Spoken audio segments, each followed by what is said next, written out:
In a vibrant neighborhood in Kingston, Jamaica, there lived a bubbly schoolgirl named Moyen. With a mind full of dreams and a determination that sparkled like the Caribbean sun, she navigated her days amid the challenges of her surroundings.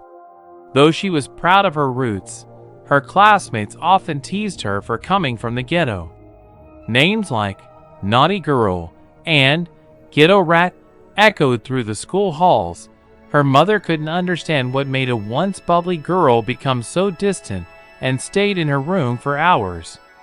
But when by herself, Moyen found solace in music.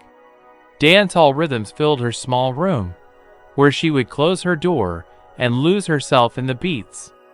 The sounds of artists like Nadine Sutherland, Sophia George, and Pinchers became the soundtrack of her escape. Gradually, she began to dance, her body moving fluidly to the catchy rhythms. She practiced day and night, feeling more alive with each step. When she turned 16 and started college, her teacher announced an upcoming talent show, and despite her reservations, Moyen felt a flicker of hope. She imagined the crowd cheering her on, their faces filled with admiration instead of jokes and teasing. With every sway of her hips and every twist of her feet, she poured her energy into her routines, channeling both her temptations and passion. The night of the talent show arrived, and as the spotlight hit the stage, her mind raced.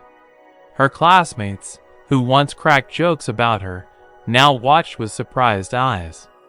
As the first notes of the dancehall track filled the air, Moyen transformed. She danced as if the world is dancing with her. Moyen feet, hands, and waist shocked the onlookers with each rhythm. When the performance ended, a hush fell over the audience, a moment of awe, before thunderous applause erupted. To her astonishment, Moyen was crowned the dancehall queen that evening, her passion celebrated at last.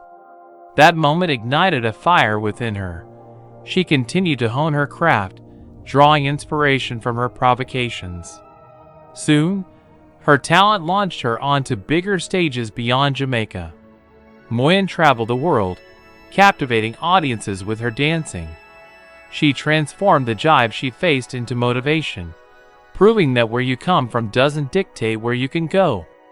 Years later, as she stood in front of a diverse crowd in London, she thought back to Kingston, to the little girl who danced alone in her room. With a grateful smile, she invited the world to dance with her, sharing her story of resilience, unity, and pride, all born from the heart of the ghetto.